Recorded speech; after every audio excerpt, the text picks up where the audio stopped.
Hey everyone, what's going on? This is Blake Stockton, a consultant at the Florida SBDC. Florida SBDC at UNF is our official title. And I'm a consultant here that specializes in online marketing. In today's video, we are going to talk Instagram. And we're going to talk about Instagram because I have it as a personal web property for a side business I have. And I've been going real deep into it. And I took my following from 127 followers, right? 127 followers in early December to now over 5,000 followers by early February, and now it's about 5,600 followers. So I'm going to talk about some of the strategies I use to grow that account. And actually, now that I have your attention with my mask, I might as well take that off there, okay? That's my virtual reality mask. Look at this real quick. Isn't that cool how it kind of gives it some definition? Be picking my nose there. So let's take that mask off. Facebook has a new one of these things every week, it feels like. So yeah, back to Instagram. 5 best practices for success that I'm finding that I recommend small business owners use to have success on Instagram. I'm not going to give you the whole background and spiel, but I will tell you one important thing that kind of defines all of these best practices. And it's that Instagram, about middle of last year, implemented an algorithm behind the scenes of their app. And an algorithm basically is designed and is there to give who's ever using it, whether it's me or you or any of your followers, exactly what they want so they spend the most time on the app. And Instagram and Facebook, because Facebook bought Instagram, has paid millions, tens of millions, probably hundreds of millions of dollars to some of the smartest folks on the planet to design these algorithms to get people on their platform as long as possible.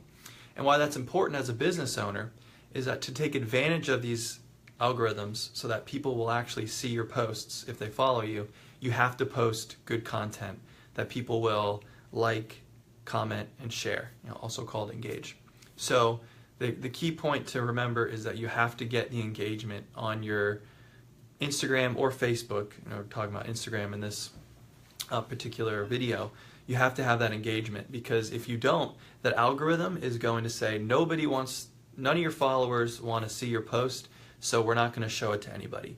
And you're only going to reach a small percentage of your following.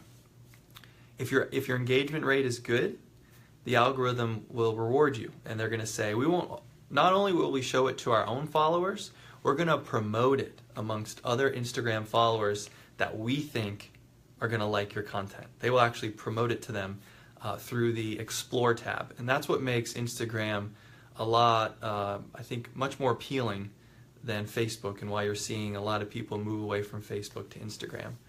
I call it the Facebook refugees. So there's a lot of opportunity to grow on Instagram because of this Explore feature. So remember, the algorithm is always there, and it can either hurt you or help you a lot. And the other important tip before we jump in here that I'm trying to get more and more clients to do, and this is a great tip for a video that we did a few weeks ago about how to tell if your social media campaign is working. Just like there's the website Kelley Blue Book to value your car, you can actually value your social media accounts and actually put a dollar value on them through a website, a free tool called Social Blue Book. It's called socialbluebook.com. And what it does is it's really designed for influencers who have a large following, and you can use their third-party software to tell a brand how much you want to charge them to post on your account. But for small business owners, and why I really like it, is because it tells you how well your account is performing compared to other social media accounts. So they call it an engagement rate. And it's anywhere from F, D, C, B, A, and there's pluses along there. And actually, I think the reason why my own Instagram account grew is because it's an A++ rating, and I'm really taking advantage of that algorithm. So enough of the intro there. Remember, Social Blue Book, check it out, and remember, you always need that engagement to take advantage of the Instagram algorithm. One more thing on the Instagram algorithm.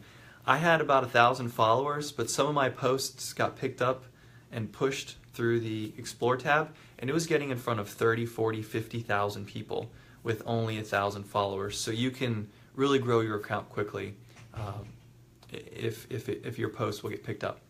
All right, so how do your posts get picked up? How do you get it in front of more people? Well, the first recommendation I'd make, if you're a little bit lost, if you haven't started or you've been posting and your posts haven't been getting as many in front of as many people as you'd like, is to follow the big players in your niche or your industry. Follow them and then see what kind of posts they're making. Really study what they're doing and get down to the nitty-gritty. Get down to the descriptions, what kind of text they're using, what kind of hashtags, what kind of pictures, are they videos, are they adding locations to their pictures? Study the heck out of it and really try to learn what they're doing and replicate it as much as you can, because that will help you get to that level that you want the quickest. So the first best practice, study people who are getting engagement in your niche. The second best practice is that Instagram, especially amongst users who are going to like and comment on things, it's good to show them some love. So it's good to like their posts, comment on their posts, because it's almost like you're developing a relationship online with them. And if you're showing them some love, they're going to show you some love. And this is really important to take advantage of that algorithm, because when you post something, you want some of those core users within the first couple hours or even the first few minutes, if you grow your following large enough, to like a lot of your stuff and comment on your stuff, because it's a great indication of Instagram that you have a quality post that's worth promoting within that Instagram Explore tab. So you can't just post and pray is a common term used for content marketing. You can't just post and pray someone's going to engage with it. You have to follow some of your early followers, if you have only a few hundred followers or less on Instagram, and engage with them. Like their stuff, comment on their stuff, create a dialogue, and really create a little relationship there. That's the social part of social media. You got a good example I've heard was treat it like a cocktail party, where you're commenting on things. It's almost like you're talking to each other in person. So get that engagement going. That's the second. Show some love is the second best practice. The third best practice is to add what are called stories. And stories are a feature that Instagram actually borrowed from Snapchat. Snapchat's innovating really well right now, so other platforms like Instagram are starting to take some of their features, and story is one of them. And what stories are you want your posts to be really well and your content to be really well. But stories are a little bit less, I look at it like the content is a little bit lower, not as finely tuned as your official posts. And it can be a photo, it could be that you could write some text on it, it could be a little bit messier than that official post. Maybe it's a video in your shop, or something kind of silly going on. It's a lower quality post. And the recommendations is that you post anywhere from 20 to 30 stories a day. And that's a lot, right? That's going to take a lot of time. And if you can do that, that's awesome, because, well, I'll first say that I only post a few stories a day because I don't have the time to be doing that all day. I usually do it when I have, maybe in the morning, at lunchtime, and then later in the afternoon. But what happens is, let's say you have 100 followers, and every post you post once every couple days, and they might see your post. That might get in front of them, but they're probably only going to see your post once a week. If you do stories, you can get in front of them 4, 5, 10, 20 times a day, because every time you post a story, it gives them a little notification at the top of Instagram of everyone who posts stories. So you can get in front of these customers over and over and over again, and you can see how that can become very powerful. Free marketing, even if you have 100 followers, you can post stories that these people are looking at every single day, several times a day, so you can really develop a relationship online with them. So make sure you're posting at least a story a day, a couple stories a day if you could, and they can't, it really depends on the industry, what the story is, but don't make it too complicated. Make it something simple and interesting, something that fits within your brand, something behind the scenes with your business. Stories can get a little bit more, it really depends on your industry, so I'm struggling to say something general and broad, But the point is that try the stories out, at least a few a day. The fourth best practice is to repost content. So you're following, right, that first best practice is to follow popular accounts and repost. If you see something that's performing really well with maybe a national competitor or someone in a different city, you can repost their content. It doesn't always have to be on you to create some awesome post on your Instagram account. You can actually use an app called Repost, and it's I think $5 to use the premium version, which takes away their watermark. You can repost the good content, and if it's within your brand, it's totally fine to do that. I repost almost probably 95% of my content is reposts from other brands. It's training advice, it's camp information, it's funny videos. They're a little bit older, so at least a few months older, so that someone hasn't seen it recently. But you can repost these things because there's a good chance your followers haven't seen it. And as long as you give them some credit, tag them in your Instagram bio, then it's going to be, it's totally okay to use their content if you show them some love, if you call them, I call it a credit in their bio. So if you see some good content, you can save it in the Repost app and then repost it later on. The fifth best practice is to add your location to all your posts. And this is another indicator. I found this is another indicator on Instagram for them to promote more things. Let's say you have a good post, it's performing well, you're taking advantage of that algorithm. You can, when you tell them where your business is or where you're at, maybe in Jacksonville or a certain location in Jacksonville, maybe you want to mix it up if your business is all over Jacksonville or Northeast Florida or all over Florida, you can tag different cities. But this is an indication of Instagram of who and where they need to promote it.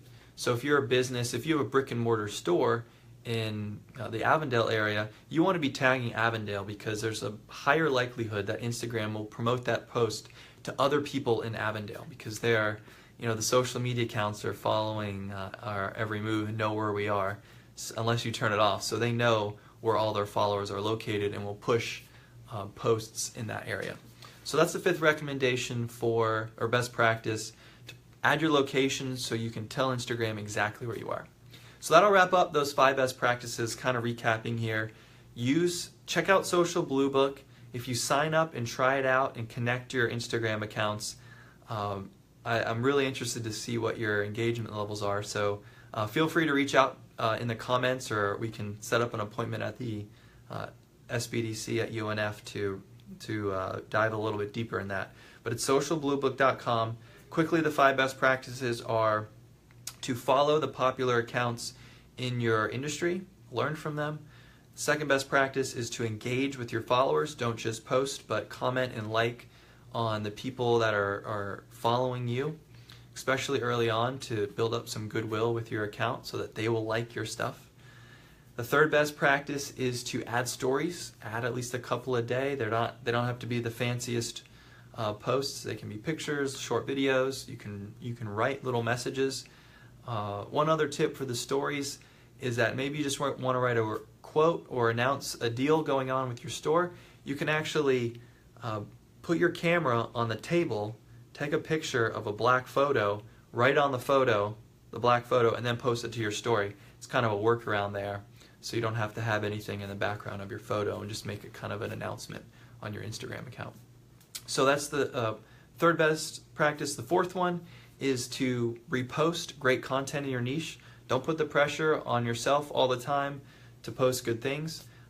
If you have other complementary businesses within Jacksonville, you can repost their posts if your audience would like it and give them some cred, and there's a good chance, that's a great way to build relationship, because it's a good chance that they might post your stuff down the road and you can work with each other to grow your account.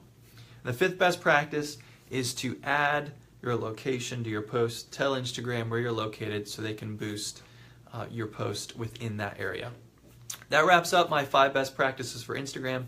Again, if you have any questions on Instagram or any of those best practices, or just want to show us some love, add a comment below, show us some love with some likes, And if you want to make an appointment to speak with me about any online marketing, Instagram, social media, using that to grow your business, feel free to reach out to us at the SBDC at UNF. Again, my name is Blake Stockton. Visit our Facebook page to get our phone number and schedule an appointment with me. Thanks for watching this. I hope you was valuable and learned something new with Instagram. I'll be back next week on a new topic, and have a fantastic day. Thanks.